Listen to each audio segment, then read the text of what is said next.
Salut les amoureux du ballon rond, on commence cette revue de presse en Angleterre avec les 32e de finale de FA Cup entre Oxford United et Arsenal. Et ce sont les Gunners qui se sont largement imposés 3-0 grâce à un homme qui a brillé, Eddie Nketiah. L'anglais a inscrit un triplé qui a mis tout le monde d'accord. Eddie le rapide titre ce matin le Daily Mail, l'attaquant a même marqué un doublé en 6 minutes qui a coulé Oxford. Écrit le quotidien. Pour le Daily Mirror, grâce à ce large succès, les Gunners prennent la route de l'Etihad Stadium au prochain tour. Et oui, en 6ème de finale, nous aurons donc un choc entre Arsenal et Manchester City. On reste de l'autre côté de la Manche où une légende s'est retirée hier. Et oui, c'est officiel, Gareth Bale a annoncé prendre sa retraite à seulement 33 ans. Et c'est tout le royaume de Sa Majesté qui rend un hommage appuyé aux Gallois. Le Daily Star s'éclate et reprend à sa sauce ce célèbre running gag qui collera toujours à Gareth Bale, golf, golf, golf, dans cet ordre. L'heure du départ est arrivée pour Bale qui donne son congé au football, écrit le tabloïd. Pour The Guardian, Bale met un terme à sa brillante carrière après avoir réalisé son rêve. Le Daily Mirror aussi déforme le célèbre Wales Golf Madrid in this order en Wales Golf Madrid retraite. Car c'est ce qui attend l'attaquant après une dernière pige au Los Angeles FC et un titre de champion de MLS. Enfin au Pays de Galles, le South Wales Echo lui accorde une superbe une et estime qu'une légende galloise prend sa retraite.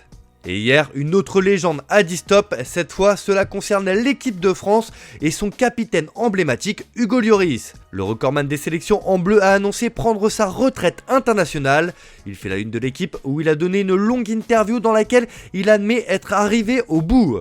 3 semaines après une défaite cruelle en finale de la Coupe du Monde contre l'Argentine, Hugo Lloris annonce mettre un terme à sa carrière internationale. À 36 ans et avec un record de 145 sélections glanées depuis novembre 2008, le champion du monde 2018 a le sentiment d'avoir tout donné pour le maillot bleu. Dans ses pages intérieures, le Progrès lui rend un bel hommage car c'est la fin d'un grand bleu. Cela fait aussi la une de Nice Matin qui partage la couverture avec Lucien Favre car le Suisse a été écarté par le GC Nice après la défaite en Coupe de France ce week-end. Ce n'est d'ailleurs pas le seul coach de Ligue 1 à avoir été mis à pied, c'est aussi le cas de Julien Stéphan à Strasbourg comme le reprend l'Alsace sur sa couverture. Enfin un mot sur l'Olympique de Marseille qui a annoncé hier sa première recrue du mercato avec Ruslan Malinovski en provenance de l'Atalanta sous la forme d'un prêt jusqu'à la fin de la saison. Dans ses pages intérieures, la Provence reprend les mots du président Pablo Longoria qui a indiqué que le milieu de terrain était un des objectifs du club phocéen.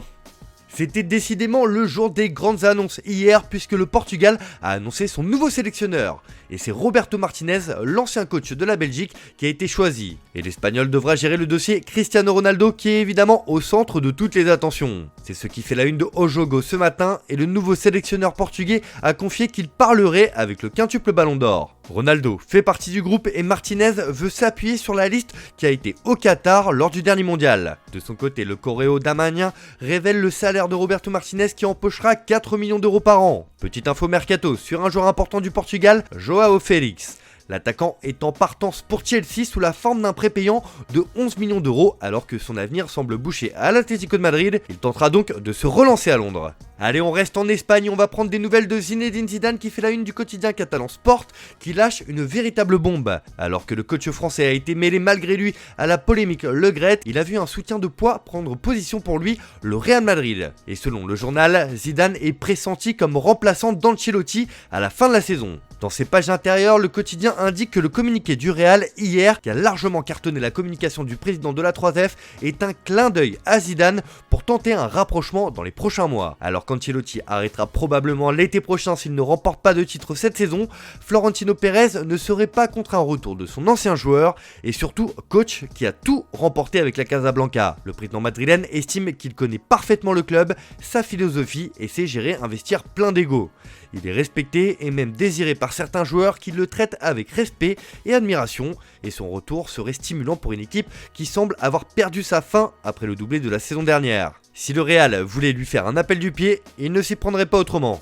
Allez, on termine ce tour de la presse en Italie où un joueur commence à être critiqué, c'est Romelu Lukaku. Le Belge fait la une de la Gazzetta dello Sport qui placarde que l'Inter perd patience avec son attaquant car le temps de Lukaku est écoulé. Encore blessé et cela commence à lasser le club nerazzurri. Pour l'Inter, s'il ne se réveille pas, il retourne à Chelsea. C'était une machine à but avec Conte, mais il est fragile et a une récupération lente avec Inzaghi. Bref, c'est tout un club qui attend que son joueur vedette soit au niveau en deuxième partie de saison pour espérer reconquérir le Scudetto cette année. Voilà, c'est tout pour aujourd'hui, bonne journée à tous. N'oubliez pas, on se retrouve en fin d'après-midi pour le JT Foot Mercato.